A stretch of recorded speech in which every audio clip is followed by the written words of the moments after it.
Magandang araw mga idol. Ito ating pakinggan ang sagot ni Attorney Respicio ng Isabela. Kung matatandaan nyo, nitong nakaraang araw ay kinasuhan siya ng cyber libel ng COMELEC at pinapadisbar pa ito dahil umano sa kanyang ginawa, sa kanyang in-upload na video tungkol sa pag-hack sa ECM machine ng COMELEC. Kung bago ka pa lang sa aking channel, please pakisubscribe na naman idol. Ito ay malaking tulong na po sa ating video. Maraming salamat po. Alright? Yung video na yon na sinasabi nila ay pinatanggal na nila mula sa Facebook. So, hindi nyo ma-access. So, pag-uusapan natin ngayong araw na ito kung ano yung laman ng video na iyon. Alright. Ako bilang abogado, ay isa rin akong IT expert kasi bago ako naging abogado ay isa akong CPA, nagtrabaho ako sa Deloitte, ang #1 auditing firm sa buong mundo, at ang expertise ko was information systems audit. Kaya alam ko ang lahat ng mga bagay na yan. Marunong akong mag-code at marunong akong mag-hack. Ang trabaho ko before was tignan yung mga kahinaan ng mga computer systems at sasabihin ko, "Hoy, pwedeng i-hack ito, baka gusto mong ayusin." Actually, dun sa video na yon, sinabi ko lang na, "Hoy, COMELEC, merong kahinaan itong automated counting machines, baka gusto ninyong ayusin." So, Attorney Harold Respicio, ano ba yung sinasabi mong kahinaan doon sa video na yon? Ang sinabi ko was, sabi ko, kapag connected yung ACM sa internet bago mag-print ng election return, pwedeng ma-hack yung makina at madaya ang eleksyon. Wow, Attorney Harold Respicio, please explain. Ano ba ang proseso ng pagboboto gamit ang automated counting machine? So, ito po yung proseso. Ayon sa rules na inilabas ng COMELEC, yung automated counting machines ay nasa presinto on the day of elections. Yung automated counting machine na yon ay connected sa internet the whole day. At kapag boboto ka, ilalagay mo yung boto mo doon at bibilangin ng makina lahat ng boto. Pero yung pagbilang ng makina, para siyang nag-i-score ng basketball. Habang bumoboto ang mga tao, merong running score. Pero hindi katulad ng basketball, yung score doon sa loob ng voting machine na yun, hindi mo nakikita, walang nakakakita.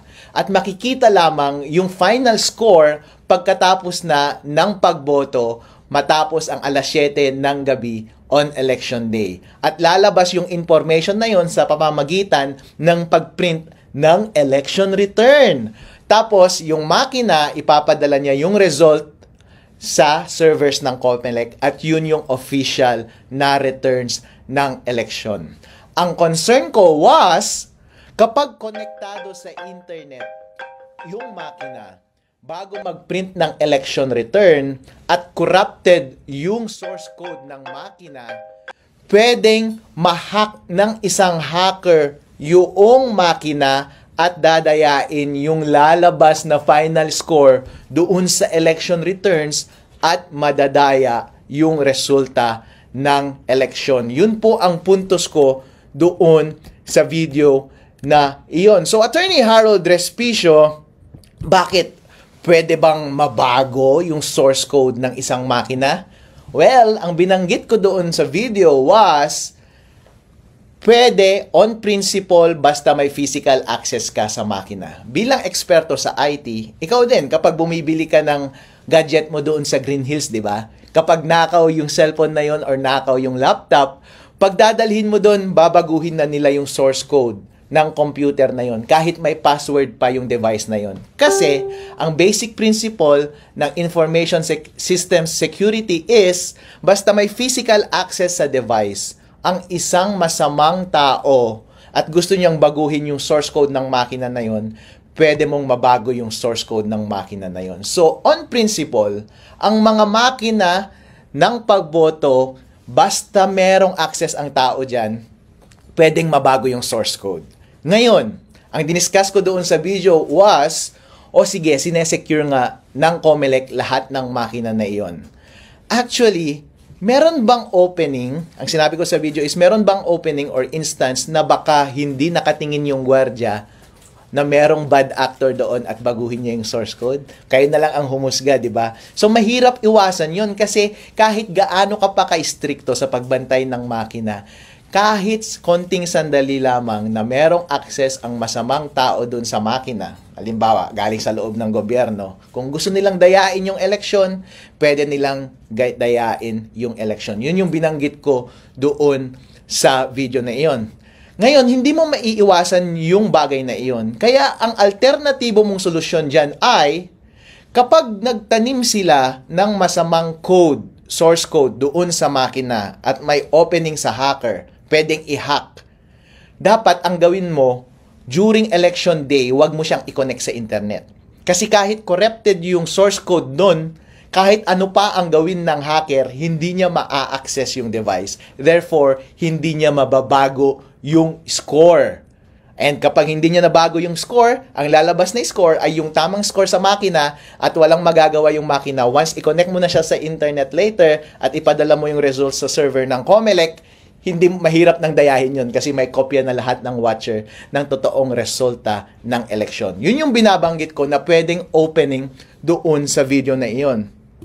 Doon sa video na iyon, naging detailed ako sa pag-discuss ng teorya ng computer securities at paano i-take advantage yung kahinaan na yun doon sa sistema ng automated counting machine. So, nag-code ako doon, dinemo ko kung paano mo talaga siya gagawin code by code, line by line, at ginamit ko itong laptop ko para i-demo in actuality paano siya gagawin.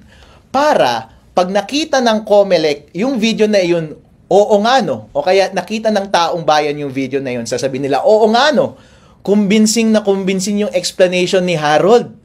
Pwede ngang mangyari. Ayusin nga natin to. Actually, yun yung purpose ng video na yun eh. Yun yung hope ko na sana maayos ng COMELEC yung rules nila. Kasi, ang simple lang siyang pwedeng ayusin. Walang mawawala sa atin. Ang gagawin lang ng COMELEC is, babaguhin niya lang yung rules niya kung paano natin i-handle yung ACM machines during election day. Kasi right now, may lunabas na rules ang ACM kung paano i-operate yung voting machine na yun on election day. At kapag babasahin mo yung rules, connected na siya sa internet on the whole day. And walang instruction dun na dapat hindi siya connected sa internet or dapat i-connect mo lang siya sa internet after mag-print ng election returns.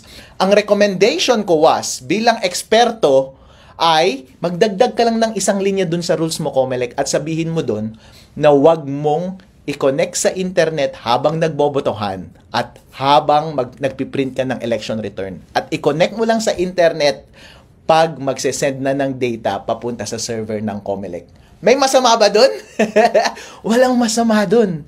Walang mawawala sa COMELEC, walang mawawala sa botante ng tao kapag yun ang gagawin mo. Yun lamang ay isang expert advice ko para mapabuti yung sistema ng COMELEC. Napakadaling solusyon po, Chairman George Garcia, okay? So sabi ng COMELEC, Attorney Harold Respicio, bakit naman kasi hindi mo na lang sinulatan yung COMELEC para i-report yan, para mag-usap kayo ng COMELEC? Bakit mo pa inilabas sa public?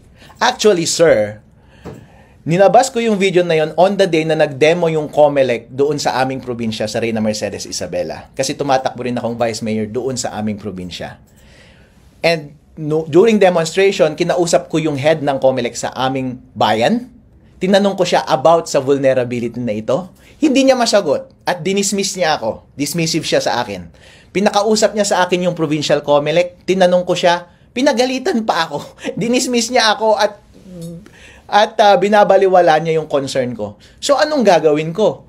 Malamang kapag erase ko sa COMELEC, since ganun na yung attitude niyo COMELEC, wala na akong ibang choice kundi ibigay sa taong bayan yung impormasyon na yon at sila ang mismong magtutulak sa COMELEC na improve nila yung sistema nila. Alright? At sinasabi rin ng COMELEC ngayon, merong isang question na yang si Harold Respicio, nagkakalat lang yan ng masamang impormasyon, misinformation. Kasi kung nagsisinungaling yung voter machine natin, kung pwedeng ma-hack, meron namang randomized audit. So, tama, pwede kang mag-randomize audit. Pero ibig sabihin ba walang nangyaring dayaan? Totally, hindi. Kasi, Kapag meron ako bilang hacker at may access ako dun sa automated counting machine, pwede kong piliin yung machine na pwede kong dayain. Pwede kong sabihin na itong mga makinang ito, wag nating dayain, pero yung makina number 1, 2, 3 dito sa precinct na to, dayain natin. Paano kapag dun sa randomized testing mo, ang itest mo ay yung mga makina na hindi nadaya?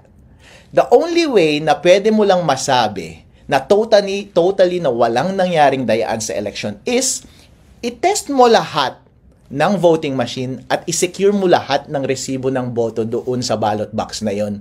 At dapat isa-isahin mo kung nagmamatch lahat ng ballot box at saka yung resulta ng boto. Since hindi ginagawa ng COMELEC, hindi nila pwedeng i-discount yung possibility na pwedeng madaya yung election. Yun yung point ko po doon sa video na iyon. Ang question pa sa akin ng media is, Attorney Harold, bakit ginamit mo ba yung doon sa video mo, ginamit mo ba yung code ng COMELEC, source code ng COMELEC? Hindi! Wala akong kopya ng source code ng COMELEC. Wala akong kopya ng firmware ng voting machines. Wala akong access sa voting machines. Hindi ko alam. Pero lahat kasi ng prinsipyo ng lahat ng information systems katulad ng mga ACM ay pare-pareho lamang yan. Ang dinemo ko lang doon ay kapag ako ay isang eksperto, ganito ang pwedeng mangyari para maayos itong sistema ng COMELEC. So, dinemonstrate ko doon kung saan yung mahina na parte. Kapag ako yung masamang individual na gustong dayain yung makina, ipinakita ko doon kung paano mo talaga i-code. Gamit ang ibang source code, gamit ang ibang equipment. Ang ginamit ko lang na equipment is yung laptop ko, hindi yung actual voting machine. Pero, ang prinsipyo ng pandaraya ng mga makina, ng pagmanipulate ng mga makina ay pare-pareho lamang. Yun lang yung dinedemonstrate ko. In as much as pwede kong i-demonstrate sa kahit na kaninong tao yung mga vulnerability ng kahit na anong gadget. Pero hindi ako nagkaroon ng access sa source code ng COMELEC at yung firmware ng automated counting machines.